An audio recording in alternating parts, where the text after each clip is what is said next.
Should have read topic number one says, let's talk about power.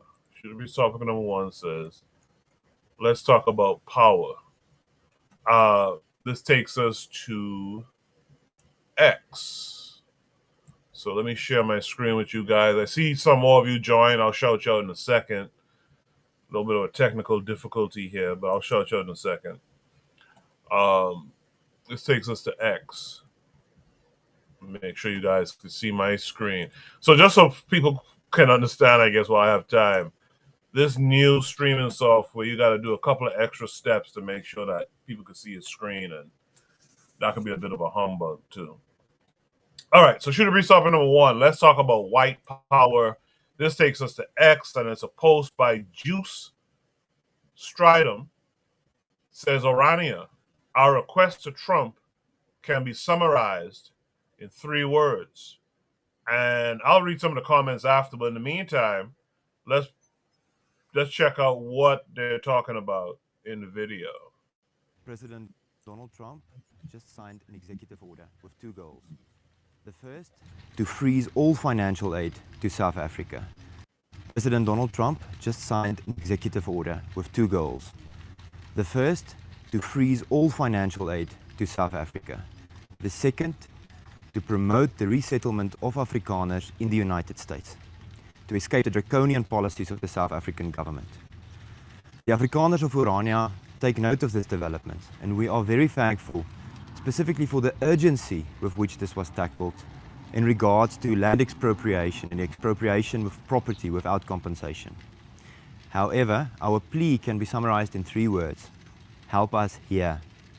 Not necessarily with US tax dollars, but with the recognition of our legitimate pursuit. That is the pursuit of Afrikaner self-determination in an autonomous region. Recognizing us as an ethnic people leads to a conclusion, and that is that the only sustainable option for Afrikaners is an autonomous area. The South African government even signed this as the Afrikaner Accord on Self-Determination in the 1990s, which states that Afrikaner self-determination is a legitimate pursuit. Our highest ambition is not to be resettled or relocated. Our highest ambition is freedom. We ask the White House to recognize this, and we also extend that wish to all other nations. With the grace of God and the help of our friends, this can be made possible. Thank you very much. Yeah, one of these days we got to talk about how white folks are the biggest fucking crybabies around. But what I want to do now, I want to play that video again. It's a short video. I want to play it again. I want y'all to really listen to the language here. Self-determination. We don't want to be resettled, blah, blah, blah. Let's listen to it for a second, all right? And then we'll discuss it. President Donald Trump just signed an executive order with 2 goals. The first, to freeze all financial aid to South Africa. The second, to promote the resettlement of Afrikaners in the United States, to escape the draconian policies of the South African government. The Afrikaners of Orania take note of this development, and we are very thankful, specifically for the urgency with which this was tackled in regards to land expropriation and expropriation of property without compensation. However, our plea can be summarized in 3 words. Help us here. Not necessarily with US tax dollars, but with the recognition of our legitimate pursuit. That is the pursuit of Afrikaner self-determination in an autonomous region. Recognizing us as an ethnic people leads to a conclusion, and that is that the only sustainable option for Afrikaners is an autonomous area. The South African government even signed this as the Afrikaner Accord on Self-Determination in the 1990s, which states that Afrikaner self-determination is a legitimate pursuit. Our highest ambition is not to be resettled or relocated. Our highest ambition is freedom. We ask the White House to recognize this, and we also extend that wish to all other nations. With the grace of God and the help of our friends, this can be made possible. Thank you very much. Yeah, real crybabies there. Let me shout out War Drum, who's out there in the chat saying sup to everyone. Let's shout out Cheryl. Our sister's been consistent the past few months. She says they need to be determined to go back to the Netherlands. Absolutely. Absolutely. This is very interesting stuff. Uh, Let me read some of the comments because I don't know if Buana is back yet, but let me read some of the comments in the meantime. So, uh, this person here says, "My goodness, every single ethnic group is recognized in South Africa. Look at the national anthem. Yes, we have challenges and we must resolve them. Trying to bring up one ethnic group over others is wrong. We're human in the eyes of the Lord. Why superiority over others?" Let me see if Buana is here because I got to answer a call. Buana, are you there? Can you hear me? Yes, sir. Yes, sir. Buana, take it away from me. I'll be right back. No worries, no worries. So the question is asked. Let's talk about white power. White power has the ability to shape reality. Well, power in itself has the ability to shape reality. And what I'm saying, when I say that, what I mean is, think about it. Think about it. Now, the big thing in the United States is immigrants go home. Immigrants go back to your country. Immigrants, we don't want you here. America is full. This is what the president says. America is full. But in the next breath, he invites, the same president invites South Africans from another part of the world to come in to the US borders. He said they're being oppressed. Then he gives them, he was planning on granting them land. Now, but for the some of the boys said, no, thank you, Mr. President. We don't want to come to America. We want to have our own space here. This is so, and no one says, none of the right or none of the people within America says, well, I haven't heard a hue and cry from American citizens of the double consciousness of allowing people from South Africa to move in to the Americas and get their own space. Now, imagine this, if you will. Imagine Black Americans appealing to Putin, saying that we are being oppressed in America, Mr. Putin.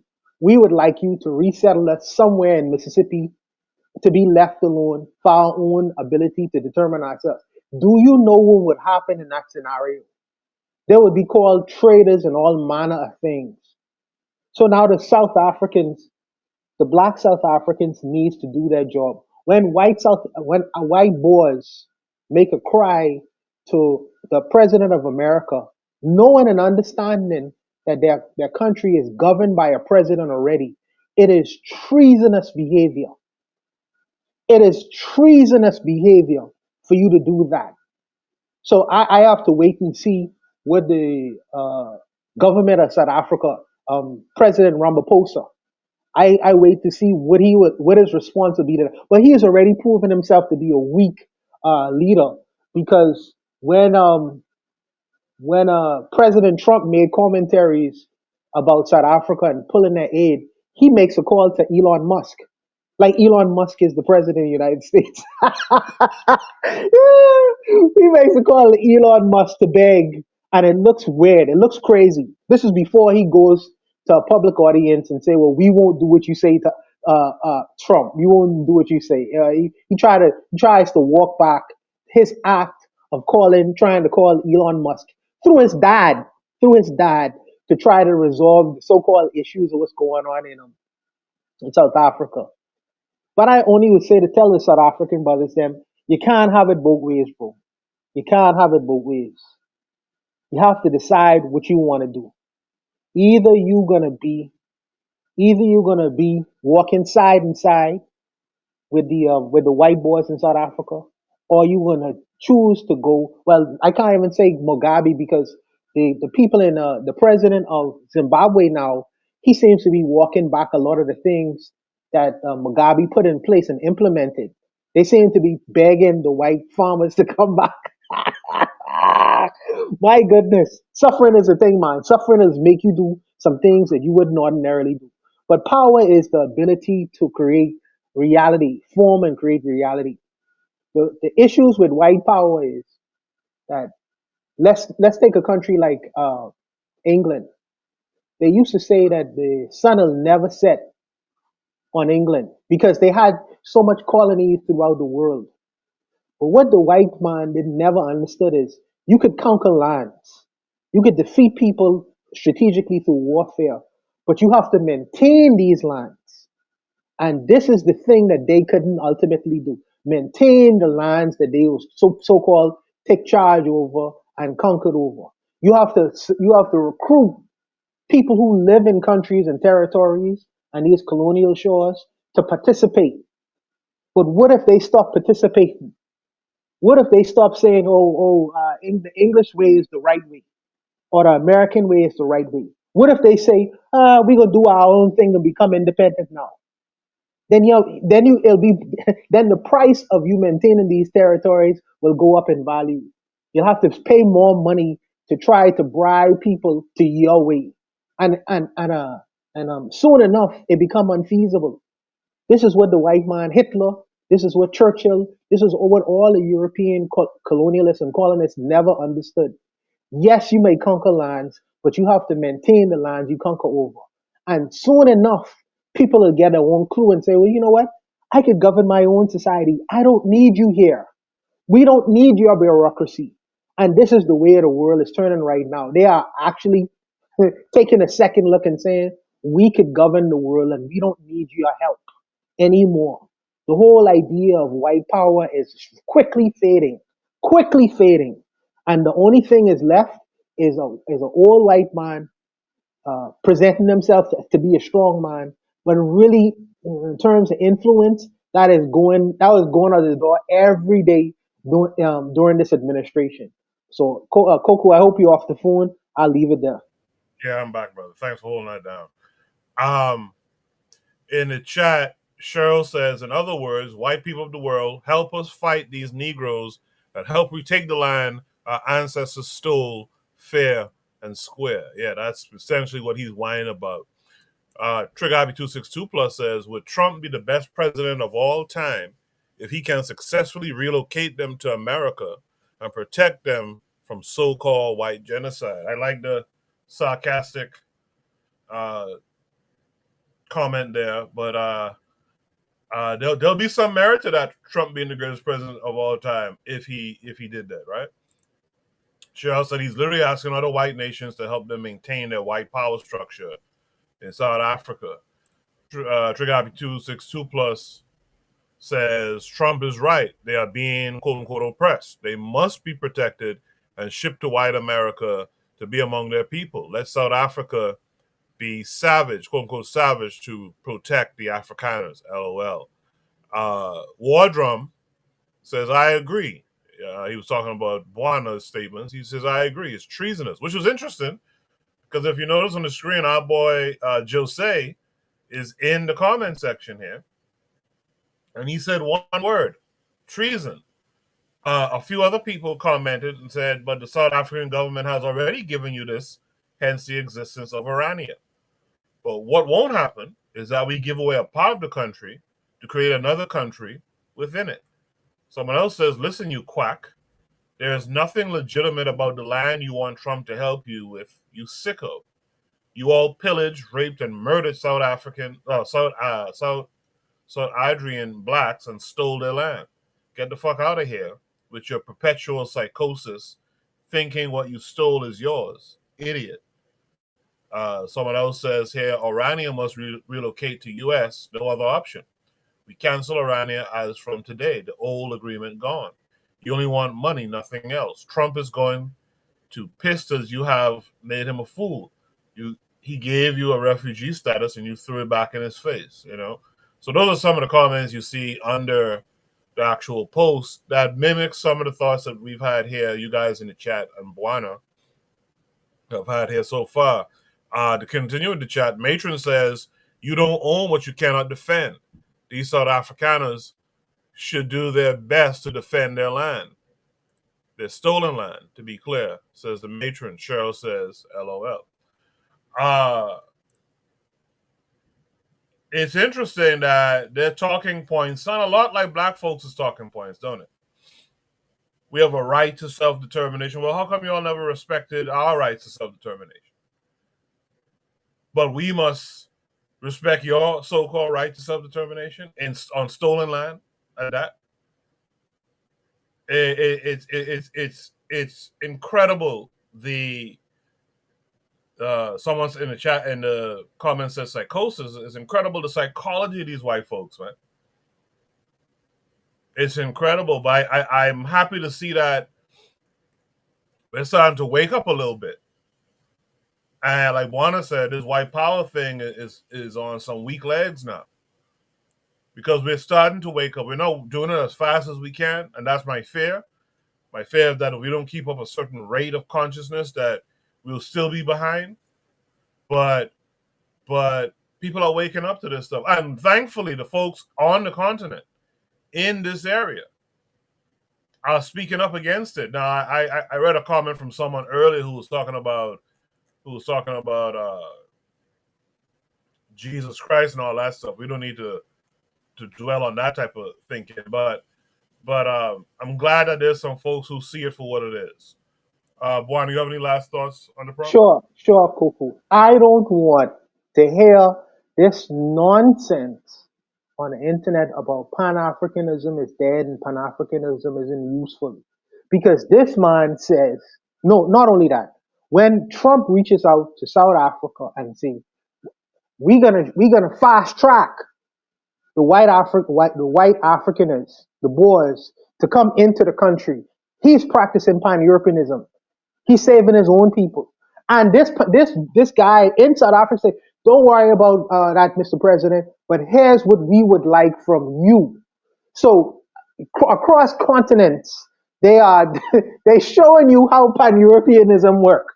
But we here talking about, oh, Pan-Africanism is there. Oh, Pan-Africanism isn't useful. They are showing you how Pan-Europeanism, this man is a South African boy. What does he have to do with the United States? The only thing that links them is they from Europe. One from Germany and one from the Netherlands. But they practice Pan-Europeanism across continents. So I don't want to hear anything anymore with the nonsense they come to me with. I'll just show them this and show them the receipts of President Trump, Elon Musk, who is also from South Africa. He's an immigrant, by the way. And this particular gentleman and how they work together. And then you come to me and have a conversation with me after that. But I'll leave it there, Koku.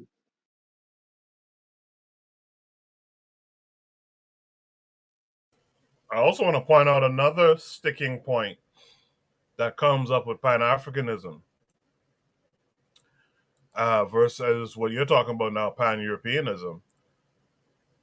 You notice that white folks don't have to be in Africa, in South Africa, to speak up for South Africa. You notice they could be in America, they could be in the UK, they could be wherever in the white world and still practice Pan-Europeanism. That's another thing that we got to get off of too. This idea, because when y'all do that, then Pan-Africanism will never flourish. If everyone has to return to Africa, and I'm not saying it's a bad thing to return, don't get me wrong. But if you can't be a Pan-Africanist because you're not on the continent of Africa, Pan-Africanism is going to have a hard road ahead. Look at Pan-Europeanism. They're not all there in South Africa, but they're speaking up heavily about what's going on. You know what I mean? So I just want to also point that out as well. Let me read a few more comments, and then I guess we'll move on to the next prompt.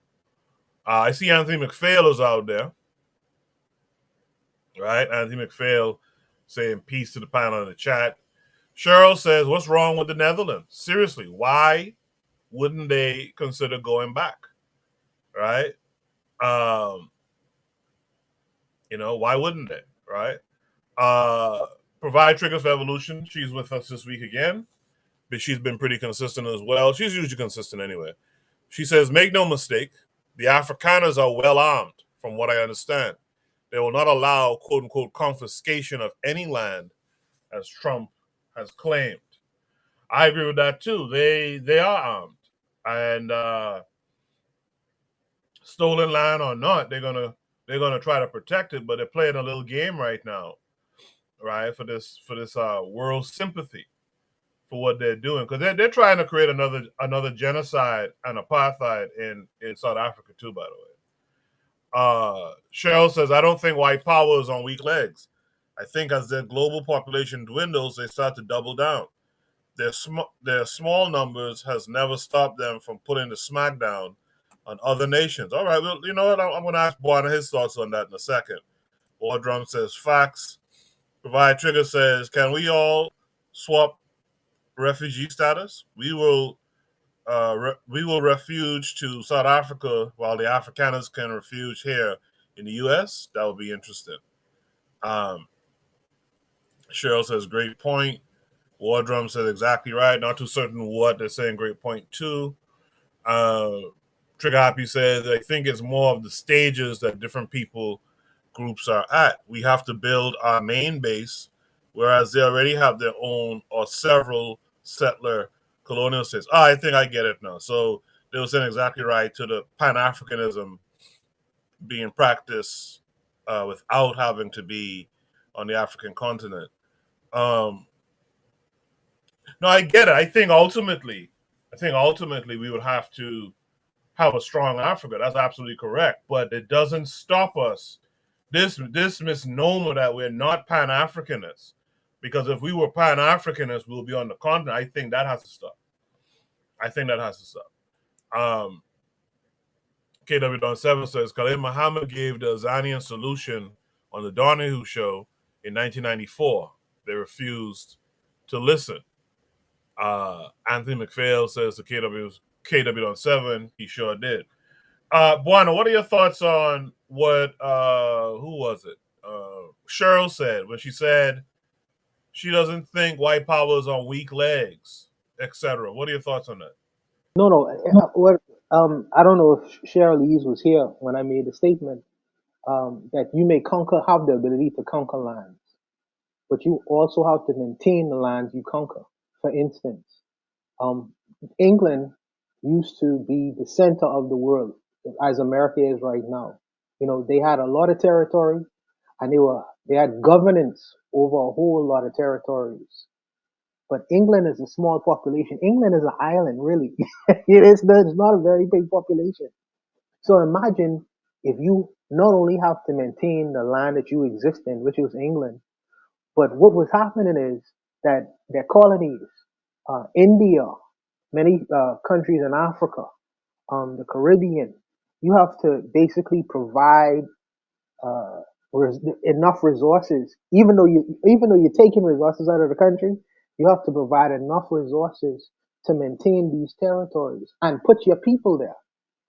And if you can, and where you don't have enough people, you have to get people to, like Indians, to follow your line of thinking, like how you all call it, like Uncle Toms and Coons. Like, you have to get enough of these kinds of people to buy into that strategy, or else you will not be able to hold the territories that you had the ability to conquer over.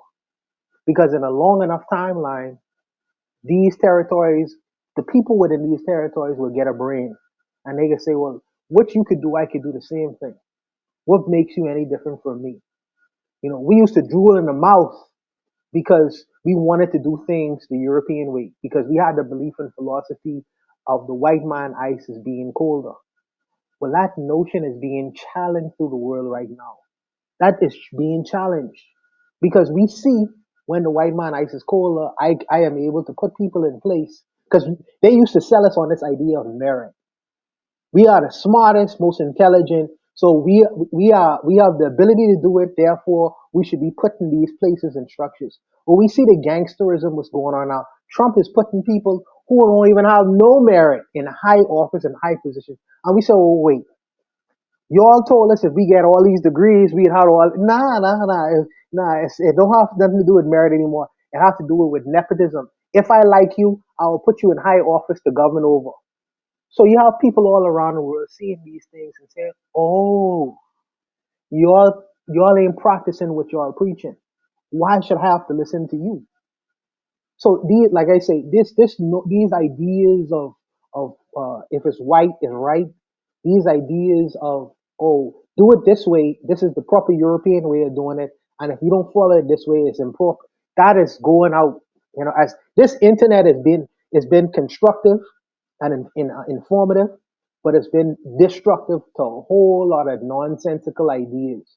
And I think that white supremacy is one of the ideas that's being heavily challenged right now, with the aid of people like Trump being in power. And I ain't gonna get into that, but that these ideas gonna go out. They're gonna fade away because there's no way such a small population of ignorant people are going to continue to dominate over the billions and billions of people in this world with the so-called information age. I don't think that's going to happen. You can't maintain it. And that's where I'm coming from when I make these kinds of statements, Cheryl. So I'll leave it there, Koku. I appreciate that, Buana. Shout out to Daily Affirmations by Pauline, who's out there, KW7, who's out there. This is the last comment I'll read from the chat, I guess. Cheryl says, until those missionaries and white cultural concepts and languages are completely eliminated, spreading Christianity is literally the spread of their culture. As long as that still exists, they will live forever. That's a good conversation, guys. Trig Happy 262 Plus says, to Cheryl's point, the buffer class is South African xenophobia. Yeah, she made some comments about that earlier. With that said, I guess let's go to Shoot the Breeze topic number 2 if there's no last thoughts here. Again, we're short-handed on the panel, but so if anyone wants to join the panel tonight is a good night for that. Just click the link pinned to the top of the chat, and you too can be heard discussing these wonderful topics that our viewers put up on the Discord.